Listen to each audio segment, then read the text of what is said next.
일이 기본적으로 주어진 창조 질서에 속한 것이다라는 개념을 우리가 중요하게 여길 필요가 있습니다. 그러니까 처음 인간이 살 수 있는 생활 공간으로 에덴 동산을 하나님이 만들어 주셨음을 말하고 있습니다.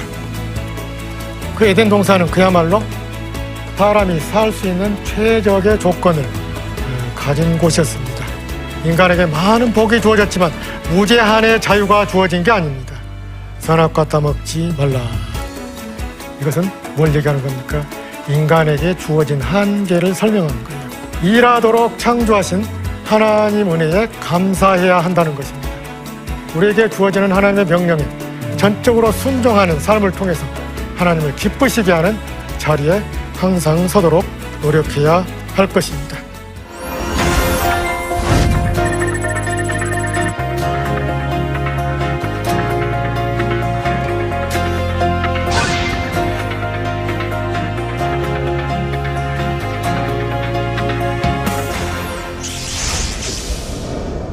안녕하십니까? 저는 호남신학대학교에서 구약학을 가르치고 있는 강성열입니다. 우리가 지난 시간에 하나님께서 첫 사람들에게 에덴 동산을 선물로 주시고 그리고 그곳에서 열심히 일하면서 동산을 잘 가꾸도록 하는 그런 과제를 주셨다는 말씀을 배웠습니다. 오늘은 5번째, 하나님께서 사람에게 자연을 맡겨주시고 그 자연과 더불어 살아가게 하신 그 말씀을 통해서 우리에게 주는 교훈을 같이 새겨보고자 합니다. 먼저 우리가 생각해야 할 과제가 있습니다. 첫째, 이 사람과 자연이 상생 공존하도록 창조되었다라는 것입니다.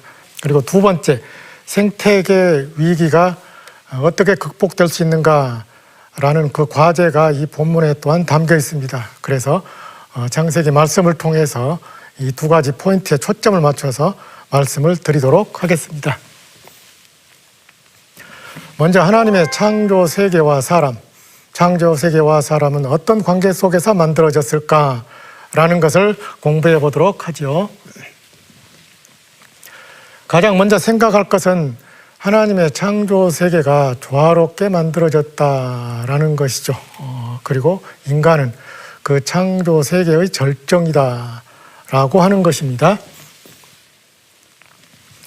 우리가 창세기 1장을 보면 하나님의 창조 세계가 조화롭다라는 것이 어떤 특징을 가지고 있는 것인지 이 표를 통해서 일목요연하게 정리할 수가 있어요. 먼저 우리가 첫째 날, 둘째 날, 셋째, 넷째, 다섯째, 여섯째 이렇게 보는데요. 이 첫째 날에서 셋째 날까지는 본질, 또 생활 공간 이것이 주로 창조되고요. 넷째 날에서 여섯째 날까지는 그 본질로부터 파생한 것, 또 그 공간에 거주하는 생물들 이런 것이 창조되었다. 그러니까 첫째 날부터 셋째 날까지와 넷째 날부터 여섯째 날까지가 서로 대칭 구조 속에 있고, 그 다음에 또 한 가지 생각할 것은 첫째 날과 넷째 날, 그리고 둘째 날과 다섯째 날, 셋째 날과 여섯째 날 서로 상응관계에 있다는 것을 알 수가 있죠. 이를테면 빛을 창조하셨는데 넷째 날 그 빛과 관련된 해, 달, 별, 이 빛을 반사하고 또 발하는 그런 물체들이죠. 발광체, 광명체들. 그리고 둘째 날 공창, 또 공창 위의 물과 아래의 물, 그곳에서 살아가는 생물들. 그리고 셋째 날 바다, 땅, 식물. 그러면 이제 그것을 먹고 살아가는 존재인 동물과 사람을 하나님이 창조하셨다. 그래서 이 창조의 유기를 보면은 상당히 짜임새 있게 창조가 이루어져 있다라는 것을 우리가 알 수가 있습니다. 그래서 26절, 우리의 형상을 따라 우리의 모양대로 창조하고 다스리게 하자라는 것, 굉장히 깊은 상관관계가 있다라고 말씀을 드렸었죠. 27절, 8절도 마찬가지입니다. 하나님께서 자신의 형상대로 창조하셨다. 남자와 여자를 똑같이 창조하셨다. 그래서 지난번에 이 하나님의 형상 창조 개념은 남녀 평등에 관한 굉장히 중요한 말씀이라고도 얘기를 드렸었죠. 모든 인간은 하나님 앞에서 똑같이 하나님의 형상을 따라 창조됐다라는 것이죠. 28절 복을 주십니다. 생육하고 번성하여 충만하라, 정복하라, 다스리라. 바로 앞에 형상대로 창조하자라고 했죠. 그리고 정복하며 다스리겠다. 그러니까 하나님이 사람을 자신의 형상대로 창조했다라는 것은 인간에게 자연에 대한 통치권을 위임하셨다는 것을 뜻한다라는 것을 우리가 공부했었죠. 그러니까 창조 세계와 인간은 긴밀한 상호관계 속에 있다는 것이 확인이 되고 있습니다. 그것을 또 구체적으로 부연 설명해 주는 말씀이 있습니다. 시편 8편 4절에서 8절을 보면요, 이 창세기 1장 본문과 상당히 유사한 내용이 들어있는 것을 볼 수가 있어요. 자, 사람을 창조하시는데 영화와 존귀로 관을 씌우셨다. 이게 왕관이잖아요. 사람에게 왕관을 씌워주셨습니다. 왕적인 어떤 권위를 부여해 주셨다, 그 말이죠. 그러면 그 왕적인 권위가 뭡니까? 하나님이 창조하신 것을 다스리게 하셨다, 발 아래에 두셨다, 그리고 다른 모든 피조물들을 다 다스리게 하셨다라는 것이죠. 그러니까 시편 8편은 인간에게 하나님이 왕권을 주셨다, 그리고 그 왕권은 다른 피조물을 다스릴 수 있는 왕권이다 라는 것을 분명하게 설명해 주고 있습니다. 그런가 하면은 하나님은 친히 흙을 빚어서 사람을 만드시고 그 코에 생기를 불어 넣어 주셨다라는 것, 다른 어떤 피조물도 이렇게 창조하지는 않죠. 그러니까 오직 인간만이 그렇게 창조됩니다. 인간만이 유일하게 하나님의 형상을 가지고 있고, 그리고 유일하게 하나님께서 직접 흙을 빚어서 만드시고 코에 생기를 불어 넣어 주셨다. 다른 어떤 피조물도 이렇게 창조되지 않습니다.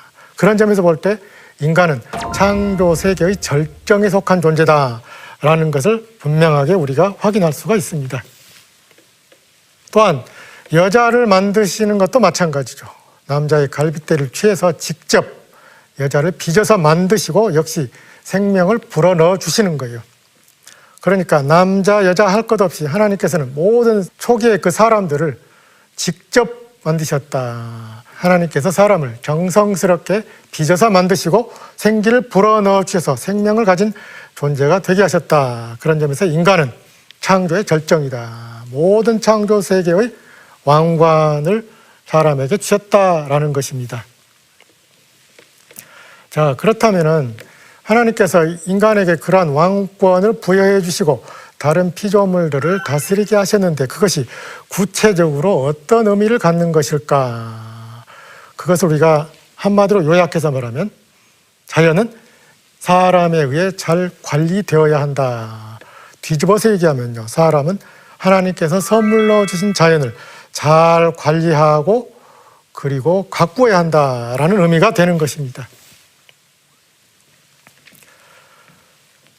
바로 전에도 말씀드렸지만 하나님께서 사람을 자신의 형상을 따라 창조하시고 다른 피조물들을 다스릴 수 있는 권한을 주셨다고 말씀하셨잖아요.